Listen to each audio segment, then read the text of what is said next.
கெத்தேல் சாஹிப் என்பவரை பற்றி எழுத்தாளர் திரு ஜெயமோகன் அவர்கள் எழுதிய சோற்று கணக்கு அப்படின்ற புத்தகத்தில் உள்ள 2 கதாபாத்திரம். ஜேஆர் டிவைன் பிளஸ் நேயர்களுக்கு அன்பு வணக்கம். கதையில் கதாபாத்திரத்துடைய முதல் தொகுப்பான இன்னைக்கு நம்ம பார்க்க போகிறது எழுத்தாளர் ஜெயமோகன் அவர்கள் எழுதிய சோற்று கணக்கு என்ற புத்தகத்தில் வரும் கதாபாத்திரத்தை பற்றி. சமீப காலத்தில் உங்களுக்கு தெரியும், நான் திருவனந்தபுரம் கண்காட்சி, நாணய கண்காட்சிக்கு போயிருந்தேன். அதில் பார்ட்டிசிபேட் பண்ணியிருந்தேன். அதில் இரவு 2ஆம் நாள் இரவு ஒரு உணவகத்துக்கு போயிருந்தேன். திருவனந்தபுரத்தில் உள்ள சாலை பஜாரில் உள்ள கெத்தேல் உணவகத்துக்கு போயிருந்தேன். இது தொடங்கினது பார்த்திங்கன்னா 1949 காலகட்டத்தில் கெட்டில் சாஹிப் என்பவரால் தொடங்கப்பட்டது. இந்த கதையை எங்கே கேட்டேன் அப்படின்னா, எழுத்தாளரும் திரைப்பட நடிகருமான திரு பவா செல்லதுரை ஒரு கதையாடல்ன்ற இதில் ஒரு 2-3 வருஷத்துக்கு முன்னாடி நான் கேட்டேன். இந்த கதையை கேட்ட உடனே நான் மிகவும் கவர்ந்து அதை பற்றி நான் தேட ஆரம்பித்தேன், படிக்க ஆரம்பித்தேன். என்னோட குழந்தைங்களுக்கும் நைட் தூங்கும்போது இந்த கதையை ஒரு 100 தடவையாச்சும் நான் சொல்லியிருப்பேன். இதில் இதை பற்றி நம்ம தொடர்ந்து படிக்கும்போது இந்த ஒரு கெட்டேல் சாஹிப்பை பற்றியும் அவருடைய வாழ்க்கையை பற்றியும், அவர் வாழ்க்கையை தழுவி திரு ஜெயமோகன் அவர்கள் எழுதிய சோற்று கணக்கு சிறுகதையை பற்றியும் நான் கேள்விப்பட்டு அதையும் படித்தேன். எப்படியெல்லாம் மனிதர்கள் இந்த உலகத்தில் வாழ்கிறாங்க அப்படின்றத இந்த ஒரு சிறுகதை என்னை மிகவும் கவர்ந்தது.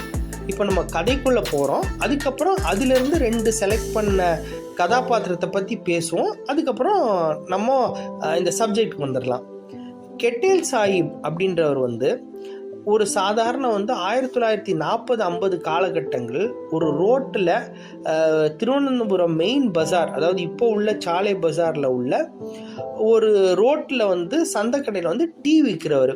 அவருக்கு ஒரு டீ விற்கிறாரு. ரோடாக போய் அவங்க வீட்டில் எடுத்துகிட்டு அந்த கெட்டிலில் டீ எடுத்து கொடுக்குறாரு. அதை அவர் தனித்துவமாக பண்ணுறனால அவர் வாடிக்கையாளர்கள் கூடுறாங்க. அதுலேயே அவரை டீ விற்கிறதுக்கு எதிர்த்து லோக்கலில் டீ விற்றவர் அவர் மிகவும் கடுமையாக எதிர்க்கிறாரு.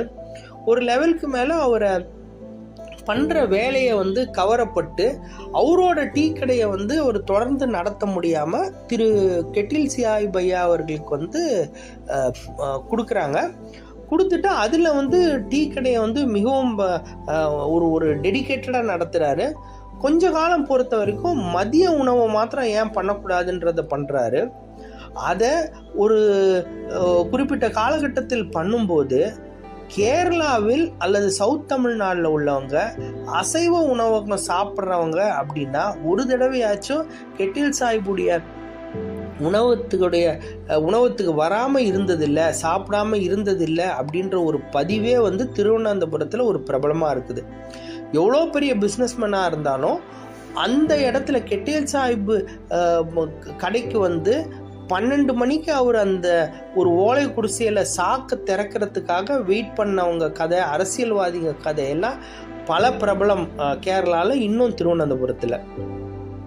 சரி, உணவகத்தை ஒருத்தர் நடத்துகிறாரு. கஷ்டப்பட்டு டீ விற்கிறவர் உணவகத்தை நடத்தினார். உணவகத்தில் நல்ல ருசி இருந்தனால பிரபலமானவங்க வராங்க, சாப்பிட்டாங்க. ஒரு குறிப்பிட்ட இதை ஒரு டிமாண்ட் கிரியேட் பண்ணார், நல்லா பண்ணார். இதில் என்ன விஷயம், இதான் ஊர் பூரா உணவகம் இருக்கே அப்படின்ற மாதிரி தான் நமக்கு தோணும். ஆனால் இதில் விஷயம் என்ன அப்படின்னா, அவர் போட்ட சாப்பாட்டுக்கு எதுக்குமே காசு வாங்க மாட்டார். என்னது, காசு வாங்க மாட்டாரா? ஆமாம், காசு வாங்க மாட்டார். காசை ஒரு பொருட்டாகவே அவர் நினைக்க மாட்டார். அவங்க யார் வேணால் வரலாம், டெய்லி வரலாம், டெய்லி சாப்பிட்லாம். விருப்பப்படுறவங்க அங்கே ஒரு கார்னரில் ஒரு பாக்ஸ் இருக்கும். இப்போ நான் போக பார்த்தோம் அப்படின்னா அதில் ஒரு கவுண்டர், எந்த இடத்துல அந்த பாக்ஸ் இருந்ததோ அங்கே ஒரு அந்த விலைப்பட்டியலும் டைமிங்ஸும் இருந்த இடத்துல 2 சேரிட்டி பாக்ஸஸ் இருந்தது. ஆனால் முதல்ல அவர் என்ன பண்ணியிருப்பார் அப்படின்னா, ஒரு பழைய தயிர் டின்னை நடுவில் ஒரு ஓட்டை போட்டு அங்கே வச்சிருவார். சாப்பிட்டு முடித்தவங்க நல்லா திருப்தியாக சாப்பிட்டுட்டு அங்கே விருப்பப்பட்டால் காசு போடலாம், விருப்பப்படாதவங்க வந்து விட்டுறலாம். ஒரு நாளும் வந்து பாய் அதை நோக்கி பார்க்கவே மாட்டார். அதனால் அவர் கெட்டும் போயிடல.